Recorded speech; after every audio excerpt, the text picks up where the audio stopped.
Constable में आया था, हमने एक प्रश्न वो भी रखा है। अगर आप में से किसी ने पेपर दिया होगा या गूगल पे देखा होगा यूपी पुलिस का 2018 वाला, तो आप एक क्वेश्चन पहचान जाएंगे। हमने क्वेश्चन बेटा वो भी रखा हुआ है। चलिए शुरू करते हैं।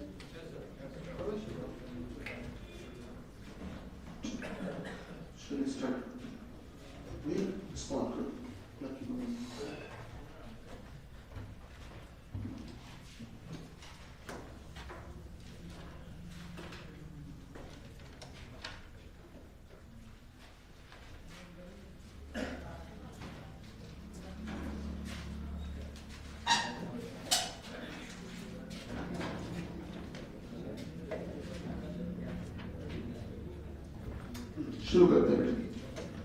क्वेश्चन नंबर 1 से स्टार्ट कर रहे हैं, सभी लोग ध्यान दीजिएगा। टॉपिक अपना शुरू हुआ है डिसीजन मेकिंग, ठीक है। और पेपर के लिहाज से इंपॉर्टेंट टॉपिक है, ये बताने की आवश्यकता नहीं है, आप लोग बेहतर समझ रहे होंगे इस बात को। जो लोग पेपर दे रहे हैं उनको पता होगा, और जो सिलेबस को देख रहे हैं उनको पता होगा। अगर आप ऑफिशियल साइट पे जाके बेटा अगर आप सिलेबस देखते हो तो उसमें ये चैप्टर आपको लिखा हुआ मिलेगा। एसएससी में भी है और बाकी के सभी यूपी ट्रिपल एससी के भी सारे एग्जाम और यूपी पीआरबी में भी निर्णय क्षमता बोलते हैं, ठीक है। चलिए आइए शुरू करते हैं। डिसीजन मेकिंग कह लो या फिर निर्णय क्षमता, वो एक ही बात है। चलिए स्टार्ट करते हैं बेटा। तो इसमें होता क्या है सर कि हम लोगों को निर्देश देने के साथ साथ में कुछ शर्तें भी देते हैं। जैसे निर्देश पढ़ते हैं क्वेश्चन नंबर 1 में, तो ऊपर से पढ़िए। सबसे पहला जो स्टार्टिंग है, शिक्षा विभाग में लिपिक पद के लिए आवेदन जारी किए गए। आवेदन मतलब होता है वैकेंसी निकाली गई, वैकेंसी निकाली गई लिपिक पद के लिए। बेटा लिपिक को इंग्लिश में कहते हैं क्लर्क। क्लर्क की वैकेंसी आई है, क्लर्क की पोस्ट के लिए आई है, जिसके लिए उम्मीदवार के पास निम्नलिखित अर्हताएं होनी चाहिए। अर्हताएं मतलब योग्यताएं, पात्रताएं या एलिजिबिलिटी कह सकते हो, कि उम्मीदवार के पास ये नीचे वाली सारी चीजें होनी चाहिए। अब देखो कोष्टक में एक बात लिखी गई है, सभी दी गई शर्तें यथा दिनांक 7 अगस्त 2020 के अनुसार है। इस बात का मतलब क्या है समझो बेटा। इस बात का मतलब ये है कि नीचे दी गई सभी शर्तें, नीचे दी गई सभी शर्तें 7 अगस्त 2020 तक पूरी होनी चाहिए, ठीक है, पूरी होनी चाहिए। जो सारी शर्तें हैं वो इस डेट तक पूरी होनी चाहिए। ये बहुत आवश्यक डेट होती है कि जैसे आप में से एक बात आपने गौर की होगी कि कुछ स्टूडेंट हैं, उनको शायद एक संशय होगा कि सर पुलिस की वैकेंसी आएगी, हमारी एज कहीं ओवर एज ना हो जाए, क्योंकि हम तो जब 2019 की वैकेंसी आई 2022 में आ रही, आपको पता होगा 19 की वैकेंसी 22 में आ रही, तो 3 साल वैकेंसी लेट है। इसको लेकर बहुत संशय चल रहा है, मतभेद चल रहे हैं कि सर 19 में जो लोग एज जिनकी सही थी, अब 3 साल लेट तो वैकेंसी निकाल लो, उसमें बच्चे की क्या गलती है। तो ऐसी स्थिति में देखा जाए तो उसको तो फॉर्म भरने का मौका मिलना चाहिए। और आपको जान के आश्चर्य होगा, एक स्टूडेंट हमसे मिलने आया था, मनीष चौहान नाम था सर इसका, तो वो हमसे मिलने आया था, बता रहा था सर हम पुलिस की तैयारी करने आए थे, और खैर उसने अच्छी खासी तैयारी की, बढ़िया लगा, और उसको एक बार भी पुलिस का पेपर देने को नहीं मिला जीवन में। बोला सर जब हम एज थी तैयारी करने आए, और जब हम तैयारी हमारी कंप्लीट हो गई तो देखा ये कि इसके बाद से वैकेंसी नहीं आई 2018 के बाद से, 2023 आ गया। तो इन सब बातों के कारण मैं आपसे कह रहा हूँ ये डेट बहुत आवश्यक होती है। अब एज या सारी चीजें किस डेट से मांगी जा रही है, ये बहुत आवश्यक चीज होती है, ठीक।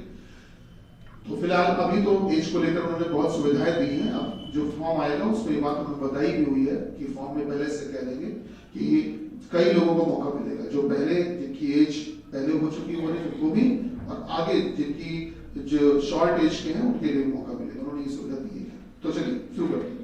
7 अगस्त 2020 तक पूरी होनी चाहिए सारी शर्तें। पहली शर्त बेटा, पहली शर्त अगर देखोगे तो शर्तों में से पहली शर्त उन्होंने क्या दी है, उम्मीदवार ने हाई स्कूल की परीक्षा कम से कम 68% से पास की हो। बेटा हाई स्कूल में नंबर कितने मांगे, 68% नंबर कम से कम हाई स्कूल में होने चाहिए। आइए देखते हैं इंटरमीडिएट।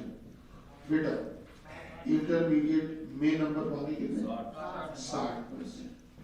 इंटरमीडिएट में नंबर मांगे हैं 60 शर्त है बेटा, उम्मीदवार ने स्नातक की परीक्षा कम से कम 55%।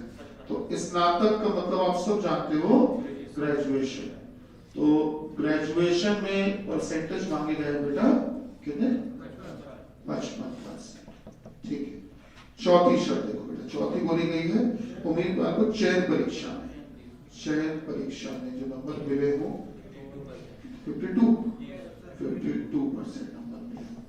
अच्छा, उसके बाद एक इंटरव्यू भी है शायद, साक्षात्कार कहते हैं उसको, इंटरव्यू को बेटा साक्षात्कार कहते हैं, चाहे आप इसको इंटरव्यू 48%।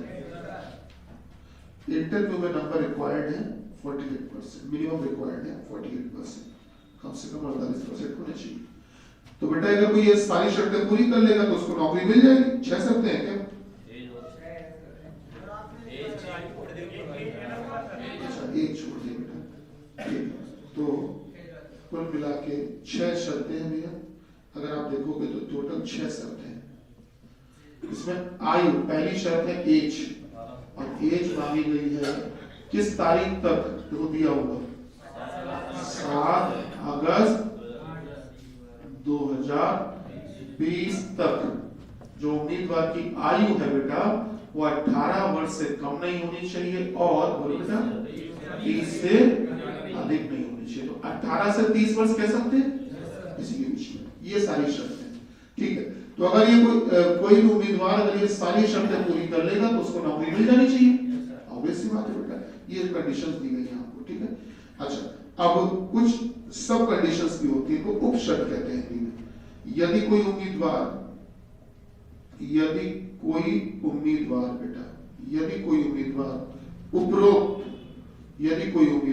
उपरोक्त सभी शर्तें पूरी करता हो, पूरी करता हो सिवाय, ठीक है ना, सिवाय मतलब आप कोई शर्त छूटने जा रही है, मतलब वो ये कहना सारी शर्तें पूरी करता हूं सिवाय। अब सिवाय मतलब कोई शर्त छूटने जा रही पहले। अब ए में क्या कहा गया, देखो कौन सी शर्त बेटा? थर्ड के इस बात का मतलब समझ रहे हो कि कौन सी शर्त छूटने जा रही है?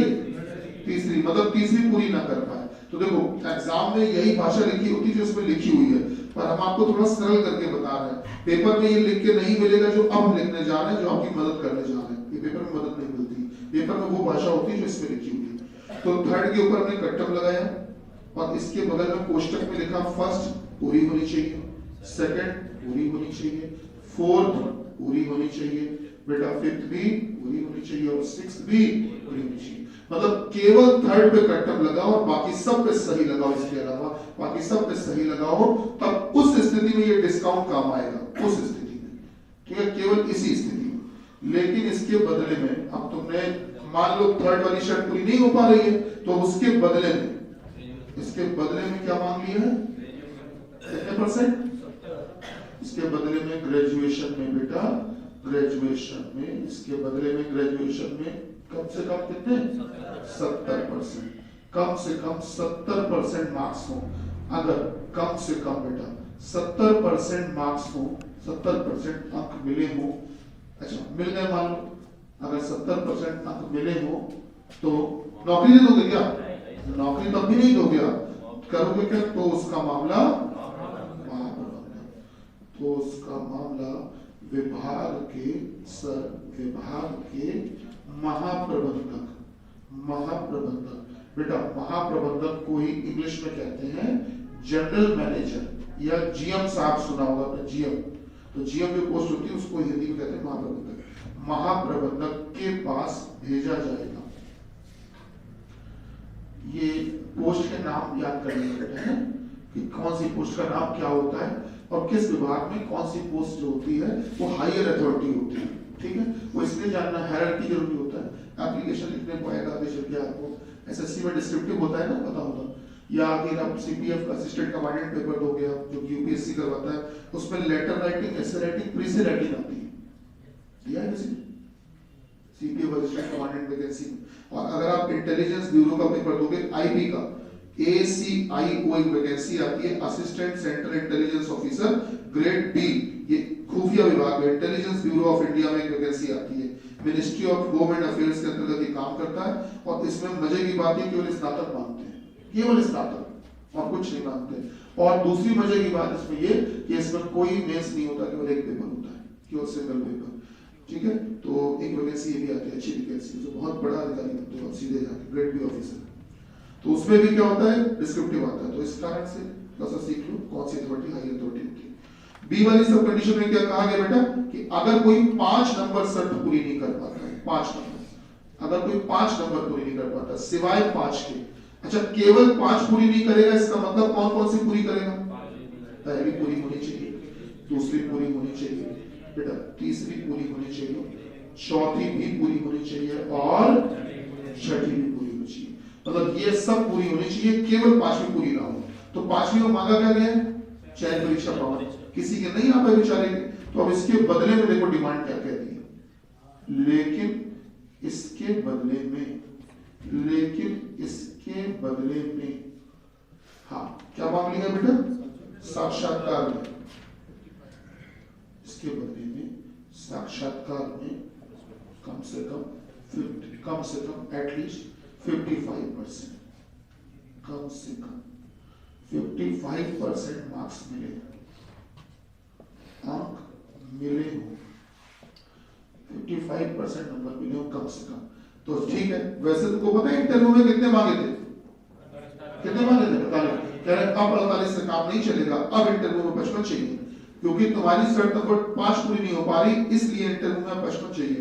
अगर 55 ले आओगे तो नौकरी को तब भी नहीं देंगे, केवल इतना कर देंगे कि तो उसका मामला बेटा किसके पास?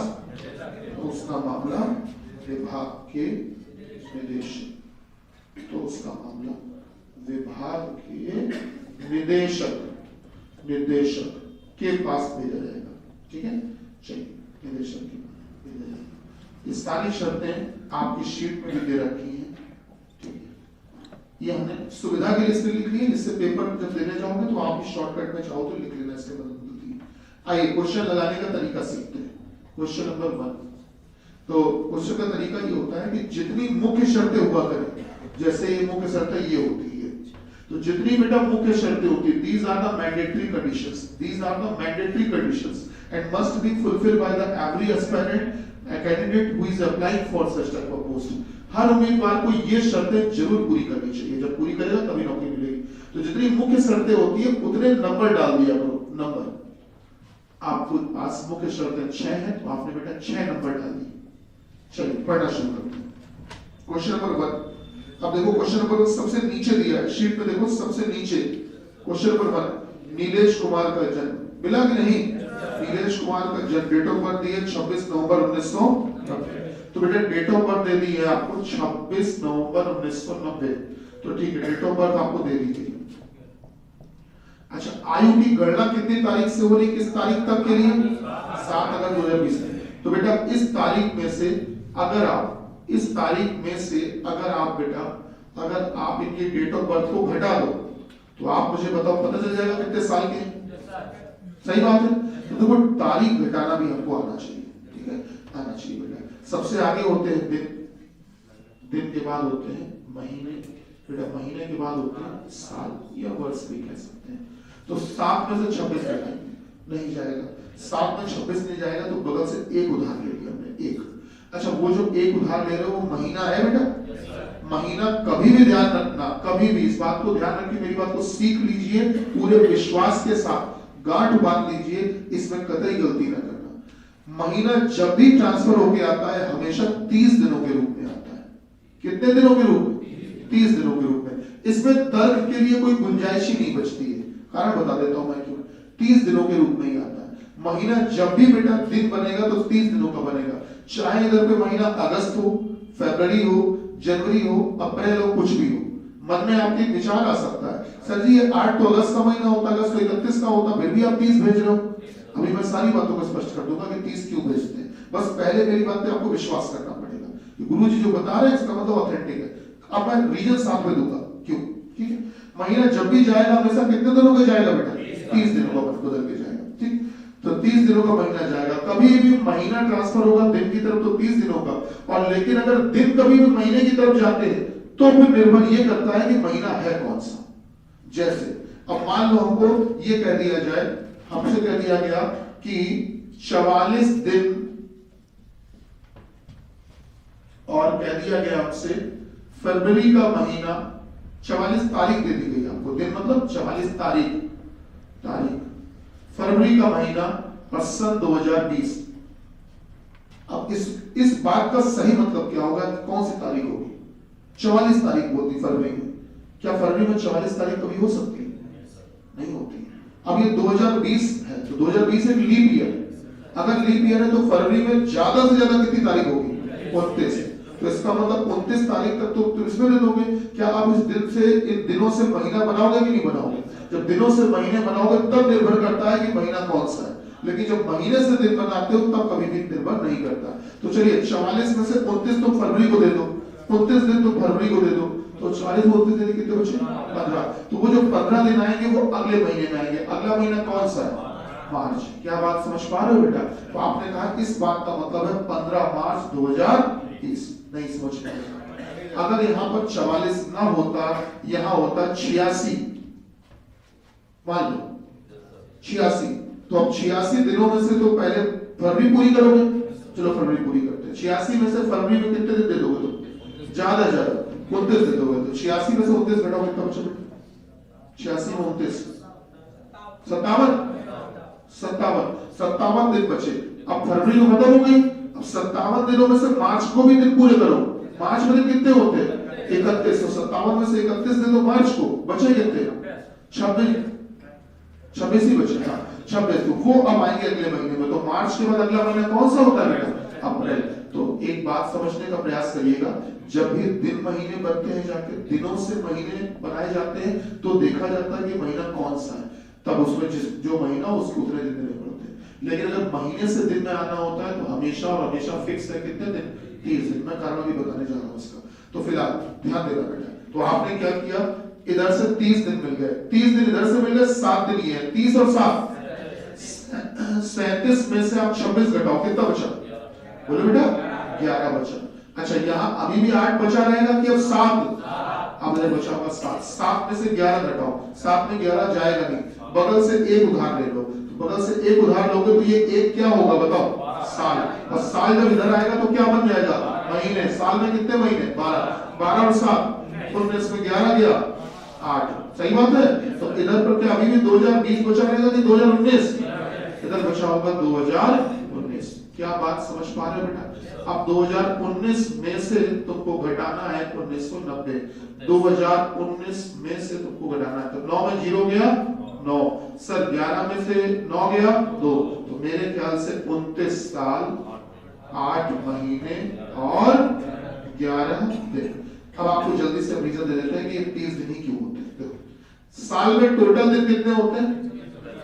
कभी 360 कभी 365, लेकिन ज्यादा प्रायिकता जो होती है वो 365 की होती है। मालूम है कि नहीं? ये ज्यादा आता है। तो साल में 365 दिन होते हैं। महीने साल में कितने होते हैं? 12। चलो 12 से भाग देते हैं और एक एवरेज निकाल देते हैं कि हर महीने को कितने दिन दिए जाए। एवरेज औसत 12 का भाग दो, 12 में 36 बचा कितना? 5 वाला सुपर ले ली। अब आप 0 बार पढ़ा पढ़ोगे, मेरे ख्याल से अब तो भाग जाने का, ठीक है? दशमलव लगा दो, दशमलव लगाओगे। अब आप बताओ उसमें 0 बढ़ा सकते हो? 12 चौको 48 बचा कितना? 2। फिर आप 0 बढ़ा दो तो बेटा हाँ 12 एक 12। चेक करो 12 से भाग दिया तो 12 महीने होते, तो हर महीने के हिस्से में कितने दिन आए? कितने दिन आए? 3.4। और गणित की अगर आप इतने थोड़े बहुत भी जानकारी रखते हो तो आपको बताया गया होगा कि अगर दशमलव के बाद 5 से अधिक वैल्यू होती है तो इधर राउंड फिगर में इधर ही बढ़ा लेते हैं, और अगर 5 से छोटी वैल्यू होती है तो इधर क्या मान लेते हैं? बढ़ाया गया कि नहीं बढ़ाया गया? नहीं बढ़ाया गया, बढ़ाया गया होगा, निश्चित रूप से बढ़ाया गया होगा। तो बेटा 30.41 को लगभग में इसीलिए मान लिया जाता है। क्या मान लिया जाता है? 30। यही कारण है, इसलिए कभी भी महीना जब इधर आता है तो 30 दिनों के रूप में आता है। क्या हमारी बात समझ पा रहे? ठीक, हमेशा ध्यान रखिएगा, ये औसत, इसीलिए औसत रखा गया। तो चलिए ठीक है, तो एज आ गई 29 साल 8 महीने 11 दिन। ये बताओ एज मांगी कितने से कितनी बीच में थी? 18 से 30। आप बताओ इनकी 29 साल आई है, क्या सही है? 29 साल 8 महीने, बिल्कुल नजदीकी मामला था। 1.5-2 महीने बाद ये ओवरेज हो जाते, तो ठीक है। इसका मतलब शर्त नंबर पहली कंप्लीट। एज बिल्कुल सही है। आगे बढ़ो इनके बारे में। नीलेश कुमार का बोला गया उसने इंटर में और स्नातक में दोनों में क्रमशः 64 और 57, इंटर में आए हैं 64। ये बताओ इंटर में चाहिए कितने, उधर देख के बताओ इंटर में चाहिए कितने, 60। इनके कितने आए, 64। सही है। शर्त नंबर कौन सी पूरी, हाँ तीसरी, तीसरे पर टिक कर दिया। बोला गया कि स्नातक में इनको मिले 57, स्नातक में चाहिए कितने, 55, इनके 57 आए, बहुत बढ़िया। सर नंबर चौथी भी कंप्लीट। बेटा अब आगे बढ़ो। बोला गया उसे साक्षात्कार में इंटरव्यू में नंबर मिले 50%, साक्षात्कार में 50% मिले, चाहिए कितने, काम बन गया। शर्त नंबर 6 कंप्लीट। आगे बढ़ो बेटा।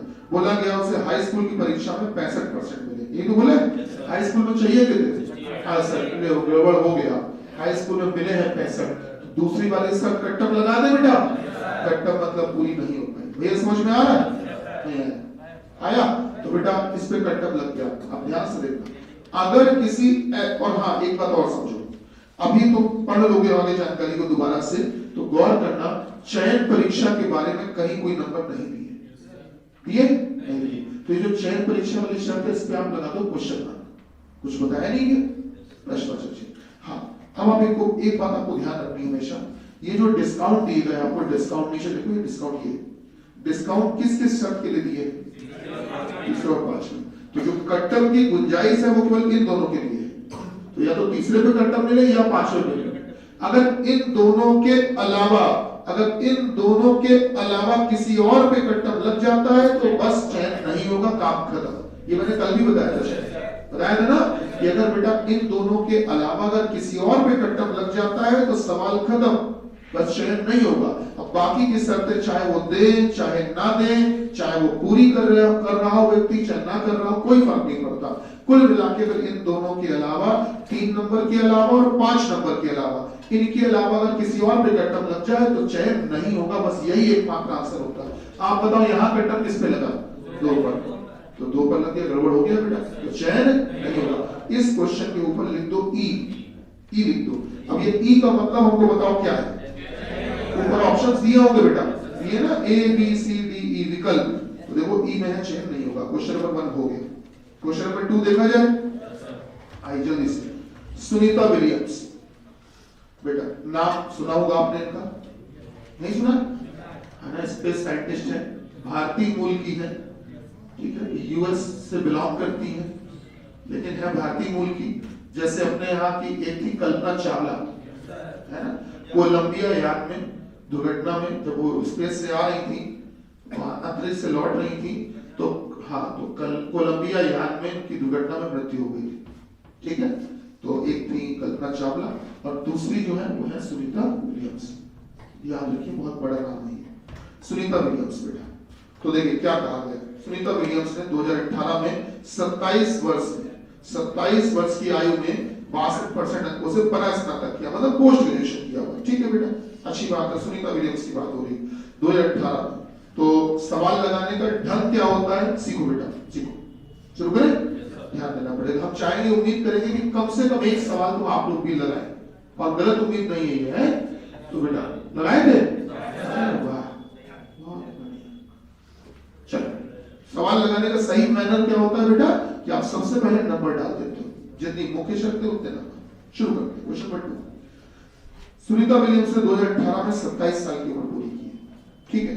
अब अगर 27 साल की उम्र पूरी कर ली 2018 में, तो उम्र मांगी किस साल तक गई थी, तो अगर 2018 में किसी की उम्र है 27 साल, तो अब आप बताओ 2020 में कितनी हो जाएगी, 18 से 20 2 साल बढ़ेगी, तो आप बताओ 2 साल बढ़ के कितनी हो जाएगी, 29 साल हो जाएगी। तो क्या उम्र जो मांगी है 18 से 30 के बीच में, उसी बीच में आ रही है, एज सही है। आगे बढ़ो, आगे देखो, आगे बोला गया है बेटा कि उसने 62% अंकों से परास्नातक किया, पोस्ट ग्रेजुएशन। पोस्ट ग्रेजुएशन का मतलब MA, MSc, MCom, MBA, MCA, MTech, whatever, मतलब मास्टर्स डिग्री कुछ भी। तो बेटा परास्नातक इन्होंने 62% से किया। आप बताओ क्या कहीं परास्नातक मांगा था क्या, ऊपर कहीं मांगा ही नहीं था, बेवजह बता, हटाओ जाने की कोई फायदा नहीं, छोड़ो, आगे बढ़ते हैं। उसने इंटर तथा हाई स्कूल की परीक्षाएं क्रमशः 59 और 70% से पास की। इंटर में इनके आए हैं 59, इंटर में चाहिए कितने थे, तो तीसरी वाली शर्त तो कंप्लीट नहीं हो पाई बेटा, तीसरे पे कट्टम लगा दिया। अच्छा भाई एक बात ध्यान से देखो, क्या तीसरे पे कट्टम के लिए डिस्काउंट ऑफर था? हाँ, अभी सवाल को छोड़ेंगे नहीं, अभी सवाल में दम है, सवाल जिंदा है अभी सवाल को पढ़ना पड़ेगा, कुछ गुंजाइश लग रही है। हाई स्कूल में को मिले 70%, हाई स्कूल में चाहिए कितने? 68। ये शर्त भी पूरी होगी, आगे बढ़ोगे। बोला ये क्या, उसको साक्षात्कार और चयन परीक्षा में क्रम से 58 और 50 मिले। साक्षात्कार में मिले हैं 58, साक्षात्कार में 58, चाहिए कितने थे? 48 का बन गया। और चयन परीक्षा में मिले 50, ये बताओ चयन परीक्षा में चाहिए कितने? 52। गड़बड़ हो गया, कट्टम। समझ पा रहे भैया? नहीं समझ में आया? एक बार फिर से बता दे, आ गया? चलो बेटा, तो चयन परीक्षा में इनको 50 मिले, जबकि चाहिए थे 52। आगे देखते हैं, बीएससी की परीक्षा में उसे 73% नंबर मिले।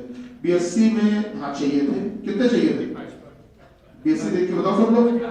जैसे बीएससी बोला हैंग हो गया सर, विकास बाबू बीएससी में नंबर मांगे गए कितने?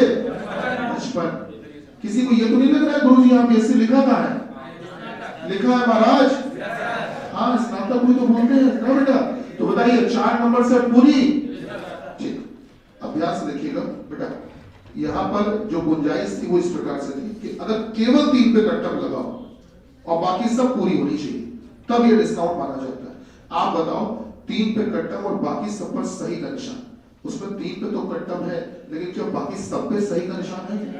एक जगह कट्टम और है, इसलिए बेकार हो गया, डिस्काउंट नहीं लग पाएगा। अच्छा यहाँ पे क्या कहा था? केवल 5 पे कट्टम और बाकी सब पर सही का निशान।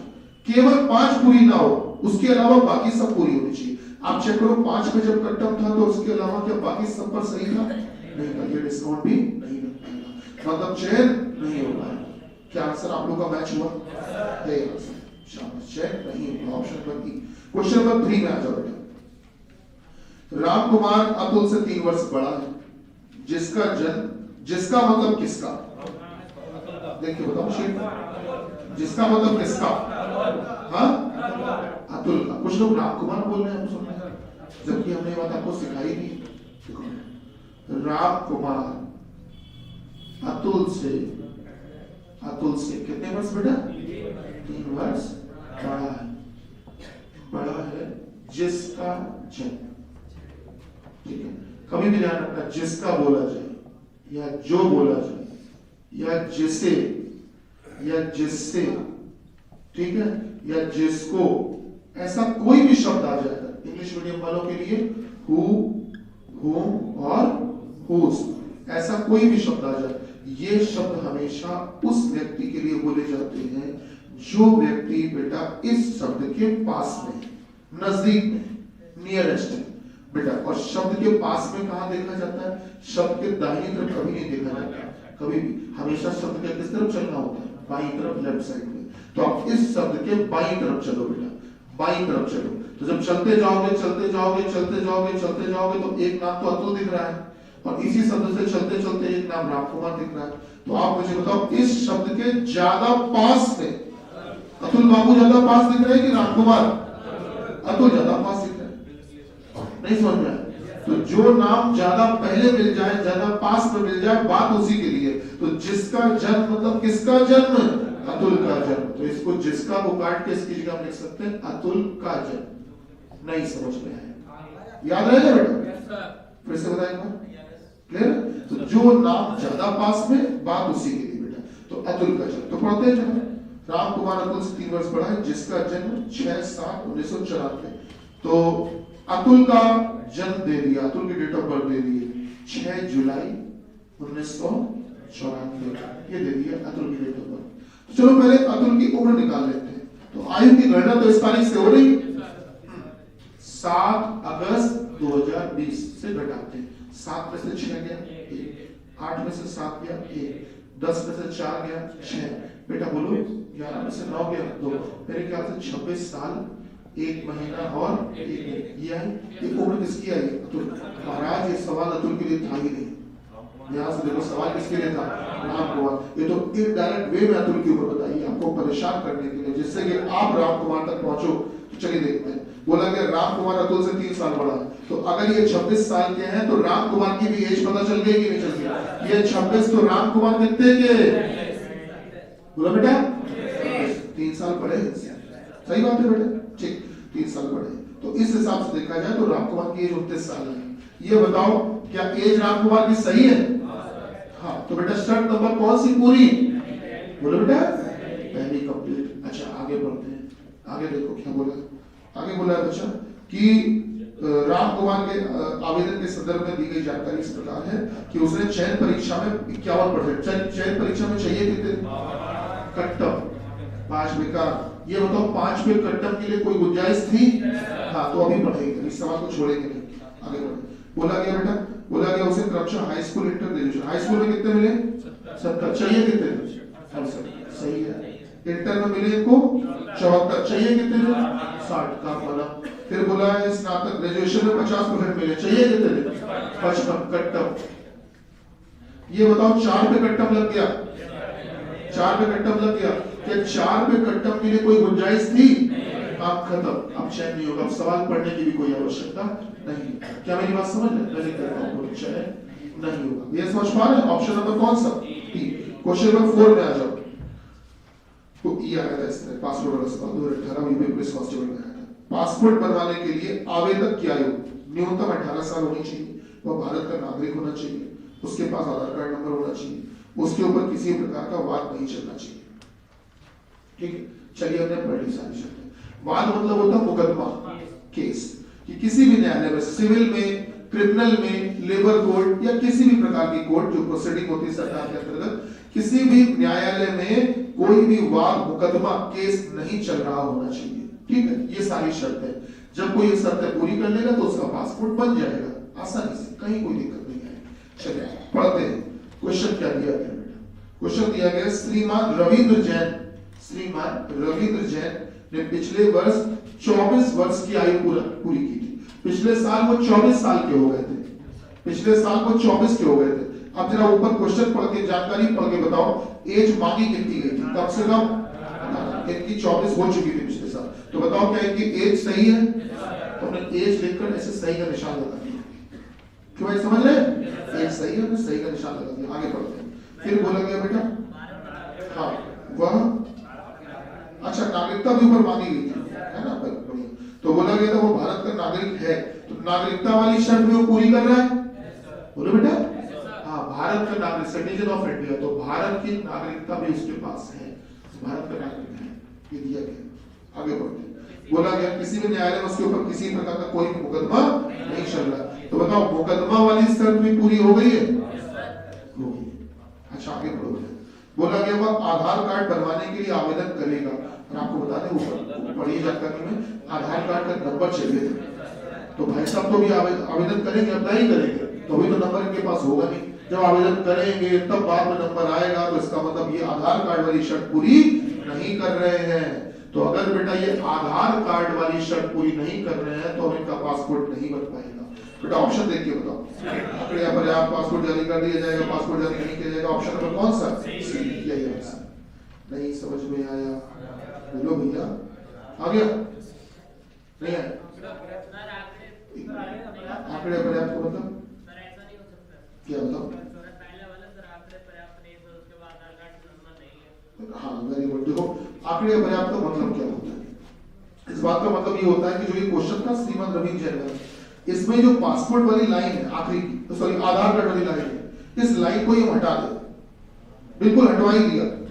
अब देखा जाए तो आधार कार्ड के बारे में कोई जानकारी नहीं दी, आधार कार्ड के बारे में कोई जानकारी ही नहीं दी, तब लगा देंगे आंकड़े अपने। लेकिन ध्यान से देखो आधार कार्ड के बारे में जानकारी दी है, और इस जानकारी से आप ये बात तय कर रहे हो कि उनके पास आधार कार्ड नंबर नहीं है, क्योंकि अप्लाई करेंगे इसका मतलब अभी नंबर नहीं है। अच्छा हम आपको बताएं आपके लोगों के मन में आंकड़े पर्याप्त आने के पीछे वजह क्या है, मैं बताता हूँ कि सर आधार कार्ड नंबर उसके पास है ही नहीं, इसका मतलब अपर्याप्त है, ऐसा लग रहा होगा। नहीं, आंकड़े अपर्याप्त का मतलब होता है जानकारी अधूरी, जानकारी उन्होंने पूरी दी बेटे, अगर वो पॉइंट ही ना होता तो हम लगा देते जानकारी अधूरी, जानकारी पूरी। कुछ बोला था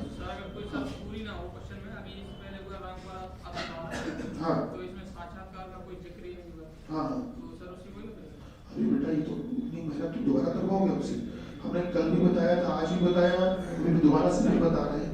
कभी भी किसी भी प्रश्न में अगर किसी ऐसी शर्त पे कट्टम लग जाता है जिसके लिए गुंजाइश नहीं है, अगर मान लो इन दोनों के अलावा अगर किसी और शर्त पे कट्टम लग जाता है तो बस खत्म, चयन नहीं होगा। फिर उसके बाद में चाहे बाकी की शर्तें वो दे जानकारी और चाहे ना दे, साक्षात्कार ना बताए, एज ना बताए, कुछ ना बताए, कोई फर्क नहीं पड़ता। मेरी बात समझ रहे हो? नहीं समझे? अगर वो जैसे आप इसके ऊपर वाले रामपुर वाले में ये सोच रहे होंगे कि गुरुजी साक्षात्कार के नंबर तो बताए नहीं, ना बताए क्या कोई दिक्कत नहीं, चयन परीक्षा में ना बताए कोई दिक्कत नहीं, फिर भी आप आंकड़े अपर्याप्त मत लगाना। शायद ये मन में आ रहा होगा नहीं, कल भी इस तरह का प्रश्न करवाया था हमने, करवाया था प्रश्न सर, याद होगा, निश्चित रूप से करवाया था बेटा, कल भी करवाया था। वही चीज है कि बेटा आंकड़े अपर्याप्त से कोई फर्क नहीं पड़ता है। कुल मिला के अगर किसी ऐसी शर्त पे कट्टम लग जाए जिसके लिए गुंजाइश नहीं है, मतलब चयन नहीं होगा, भैया रेड क्या बोले भैया, शीट को दोबारा फिर लगाना है घर पे। हमें उम्मीद है तुम नहीं लगाओगे, पता नहीं क्यों मेरा मन अंदर से क्या है, लेकिन तुम्हारे अंदर से एक भाव है, मैं पुराना अनुभव क्या था मैं बता रहा हूँ कि तुमको ये लग रहा है कि शीट तो पूरी हो गई ना, अब लगाने की जरूरत है ना, शीट बेटा आपने की है, आप तुमसे उम्मीद रखते हैं कि तुम घर पे शीट को दोबारा लगाओगे, क्योंकि तुम शायद अपसेंट भी थे कल परसों, तो इस कारण से लॉस बड़ा ना हो। पेपर में लोगों को 2018 में तुम लोगों को पता है यूपी पुलिस में कितने क्वेश्चन आए थे इसके? 3 से 4, मुझे सही याद नहीं आ रहा, 3 से 4 क्वेश्चन आए थे बेटा, अच्छी संख्या में आए थे, 3 से 4 थे, एग्जैक्ट 4 थे, 3 मुझे याद नहीं, इसलिए कह रहे हैं कि इस प्रश्नों को मत छोड़ो बेटा। ये क्लियर हुआ कि नहीं? आधार कार्ड वाली बात ठीक हो गया क्या? ठीक है, तुम लोग को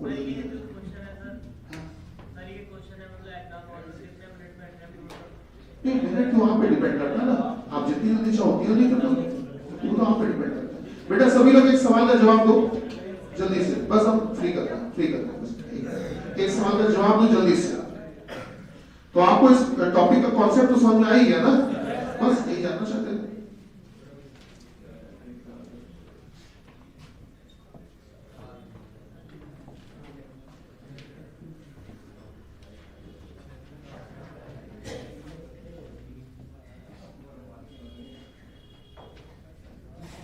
बेटा गिनो कितने अंक हैं इसमें?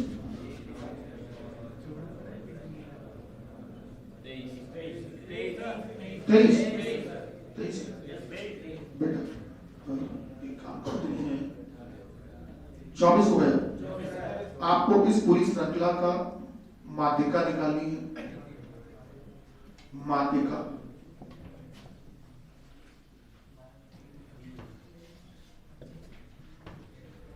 माध्य निकालना है, और आपको माध्य माध्यिका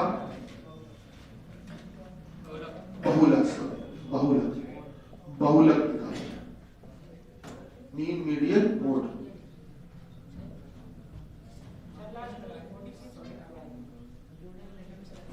चार अलग अलग है सभी, इस सब अंक अलग अलग है। हाँ वही उल्टा लिख दिया आपको, चलिए ठीक है, अभी सही है, फटाफट शुरू हो जाइए। माध्यिका, हाँ अभी प्रयास करिए, कोशिश करिए।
चलिए सॉल्व कर रहे हैं।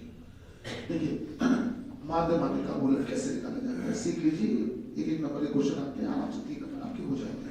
बेटा इसमें ये देखो कि एक कितनी बार आया, एक 3 बार, तो एक लिख लो 3 बार, ठीक है।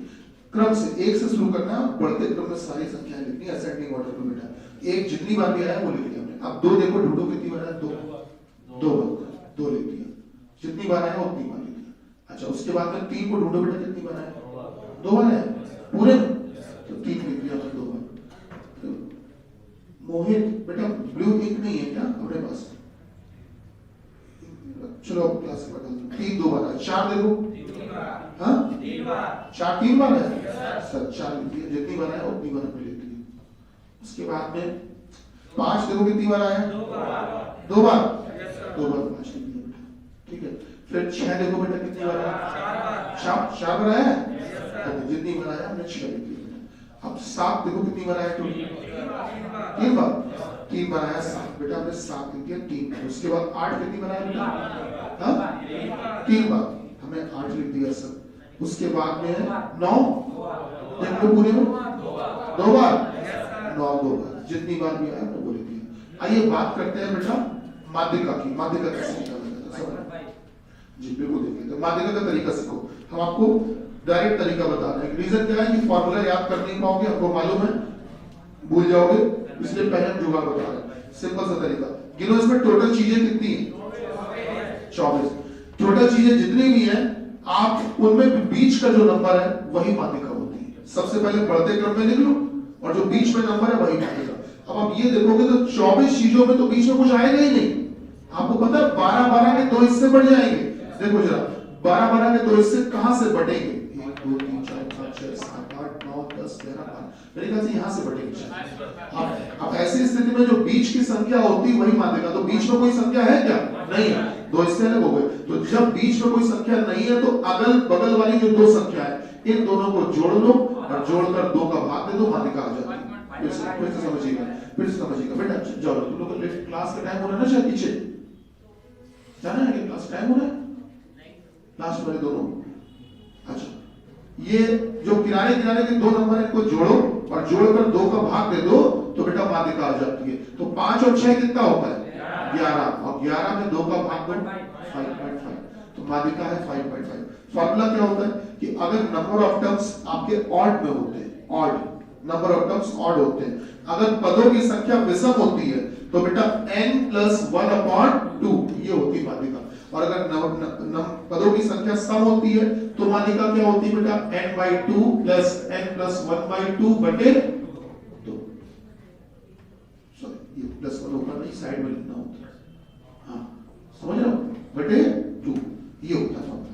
तो फॉर्मूला तो याद कर नहीं पाओगे इसलिए मैं फॉर्मूले को बना कर देता हूं। आपको करना क्या है, आप यहाँ पर शॉर्टकट बना जुगाड़ करो। पदों की संख्या अगर सम है, इवन है, तो जो बीच की संख्या है वही हमारी माध्यिका। तो वो निकले कैसे, किनारे वाला ये नंबर ले लो, किनारे वाला ये ले लो, दोनों को जोड़ के 2 का भाग दे दो, माध्यिका आ जाएगी। अगर पदों की संख्या विषम होती तो माध्यिका ज्यादा सरल होती, बीच वाला पद हमारी माध्यिका सिंपल। अच्छा माध्य को देखिए, माध्य कैसे निकाला जाता है बेटा, गौर करना। माध्य की बात करें, ये क्या होता है, माध्य को ही कहा जाता है औसत, एवरेज। माध्य का ही एक घर का नाम क्या होता है, एवरेज। इसका HW वाला नाम ये होता है।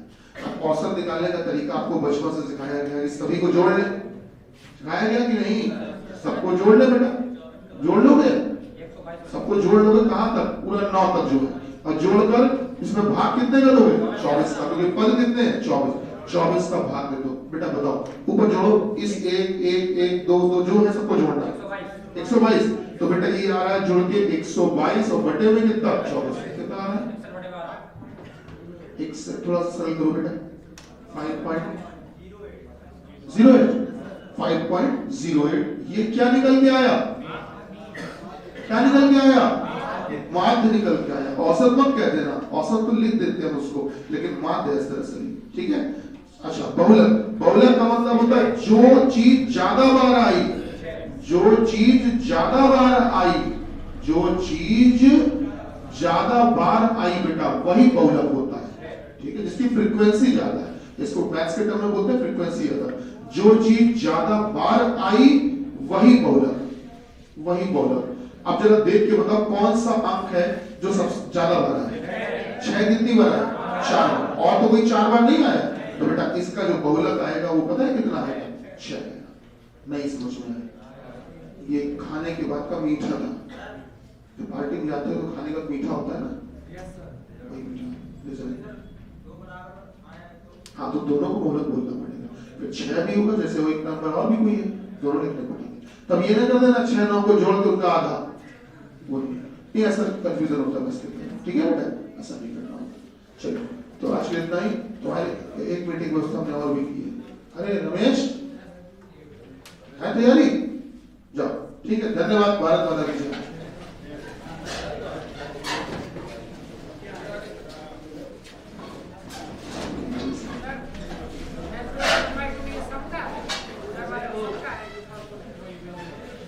हाँ ये भी सब, ये भी सब, लेकिन सर ये सब। हाँ अगर सब और बेटा